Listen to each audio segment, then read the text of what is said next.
2024 was the year above 1.5 degrees Celsius of global warming, and here is how we should respond. We're going to read into this piece from Byline Times, you guys. Let's go.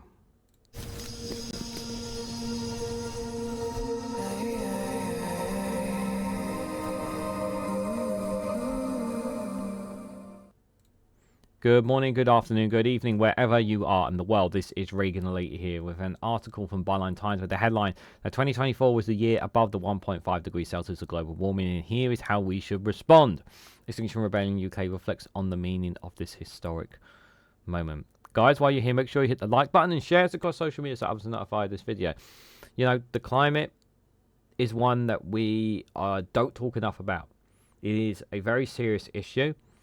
As our friend One Angry Pagan on his YouTube channel, he has talked many times about the rising sea levels. That also is factored into our climate change as well. We've had recent events at the time of this recording where there are massive wildfires taking place in California right now, and my thoughts and prayers are with all those who are affected by that right now. And I just hope that I hope people are okay. You know, that's all that matters. We also know that there have been countless extreme weathers taking place, and more have happened than ever before across the globe, and yet we still have this belief that, oh, it's perfectly natural, that it's perfectly normal, or that we're totally fine and that everything is hunky-dory, when in actual fact it's not.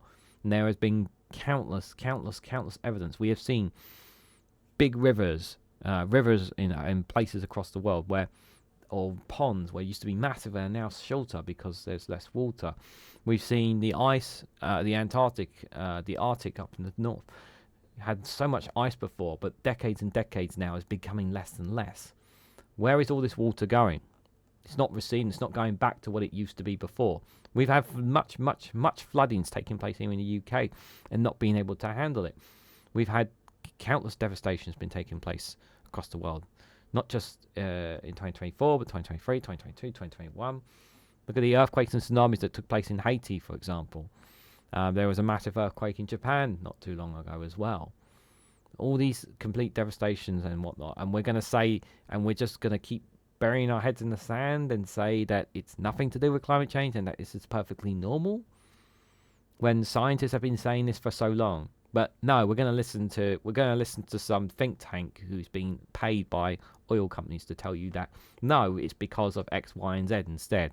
Instead, I'll listen to the scientist who has been studying this for 30 bloody years, or 50 years for some of them. Why are we not applying some logic? Why are we not doing enough about this? What people need to understand is that we are going to change one way or another. Whether you like it or not, we are going to change. And this consensus that you have that we can just keep calm and carry on with oil and gas, it's not going to happen.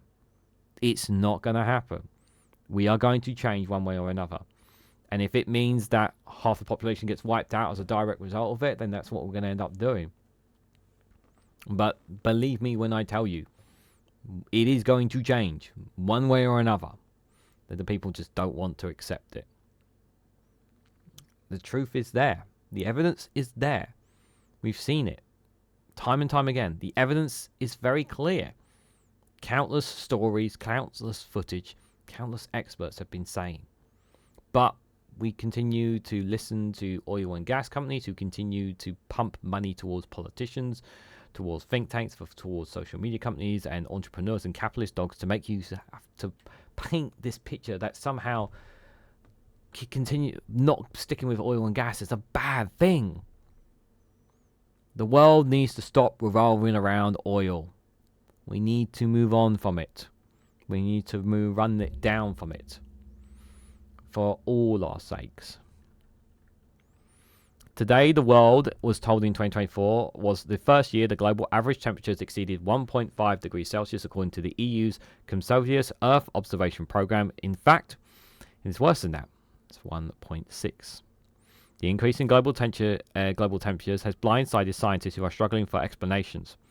Temperatures were expected to cool after the end of the El Niño season in April 2024. The Met Office central estimates for 2024, for example, was 1.46 degrees Celsius, i.e. cooler than 2023. Didn't happen. Reaching the 1.5 degrees Celsius for a full calendar year might sound technically geeky and not a big deal, but that's what the world governments agreed we should aim to keep temperature rises close to in Paris in 2015. So here it is. This is the world governments agreed to keep temperatures rises below 1.5 degrees Celsius, part of the Paris Agreement in 2015. And this is the photo of it going up. 2024 was the first year above 1.5 degrees Celsius global average temperatures by year compared with the pre-industrial industry of 1850 to 1990. And you can clearly see there from 1940 to 2020, we have gone up and up and up and up and up. And what have we done about it? Nothing. And literally you can see the last few years there have really skyrocketed. Really skyrocketed. There's been years where it's gone down and then it's gone back up, and it's just keep going. We're getting hotter. To put this seemingly no number into context, every 0.1 degrees Celsius places 100 million people in unlivable temperatures. So that the number may seem small, but the implementations are enormous. It also matters not just because impacts increase with temperatures, but also because we heating amplifies feedback loops in the climate system. And as we move past 1.5 degrees Celsius, we increasingly cross tipping points. This means things will not only get worse, but will get worse faster. Tipping points are abrupt and or irreversible changes in natural systems which accelerate the impact of climate change. For example, melting of the Greenland and West Arctic ice sheets will catastrophically raise sea levels. The death of warm water corals destroy a natural carbon sink. The melting of permafrost releases powerful greenhouse gases, and the planet of Atlantic Ocean circulation changes how heat is distributed across the planet. We are at risk of crossing some of these tipping points already, as the 2023 Global Tipping Points report explains.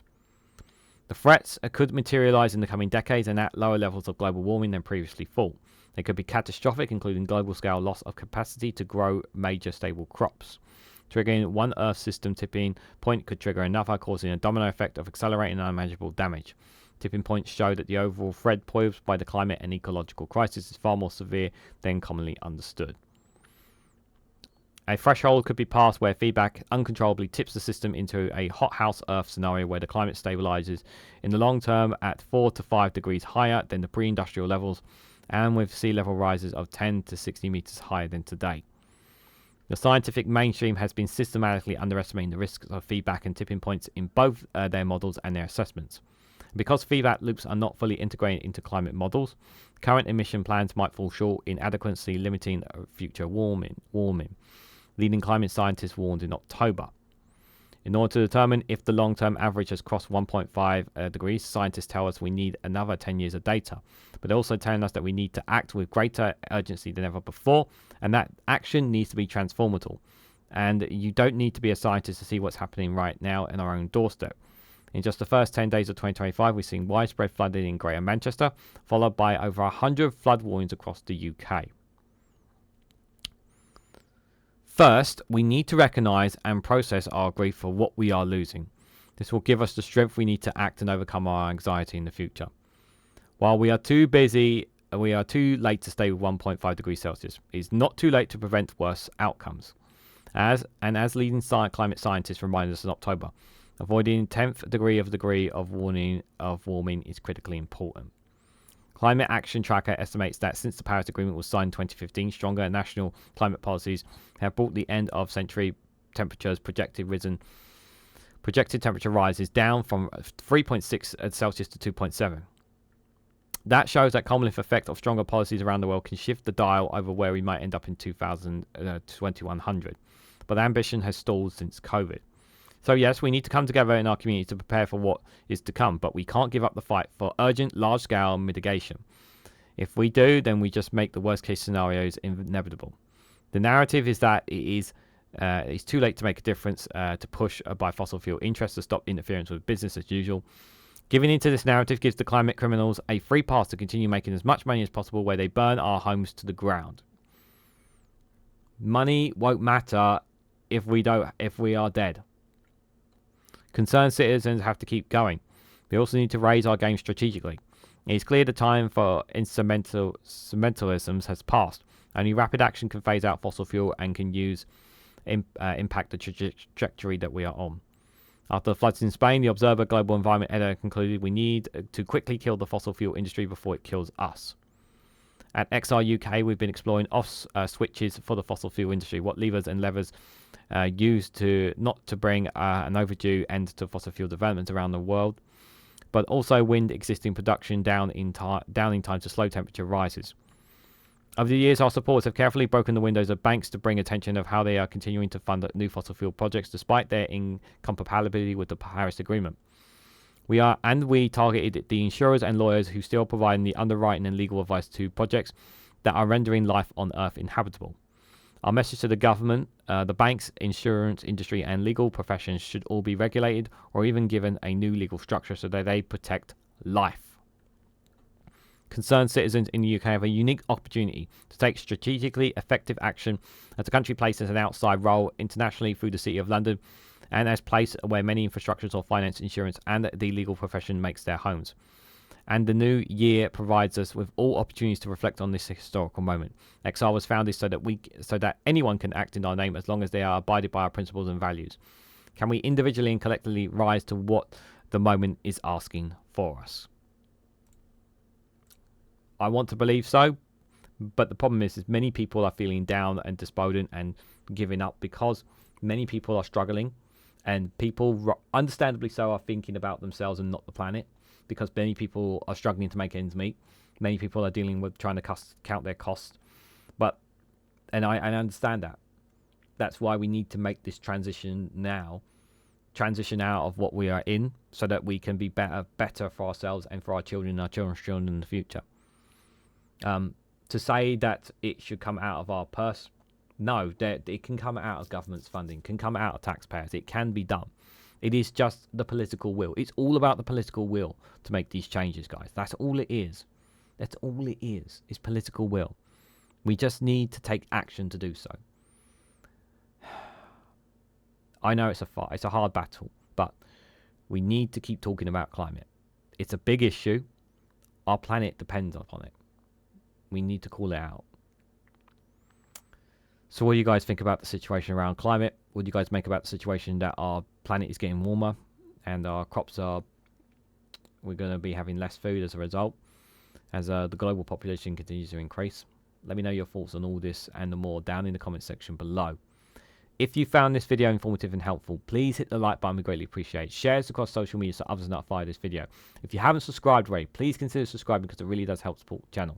If you want to go one step further and financially support me and the work that I do here, you can do so by becoming a YouTube member for as little as 99p, or you can join me on Rumble or Patreon for exclusive content on those platforms. So thank you all so much for watching, and I hope to catch you all very, very soon.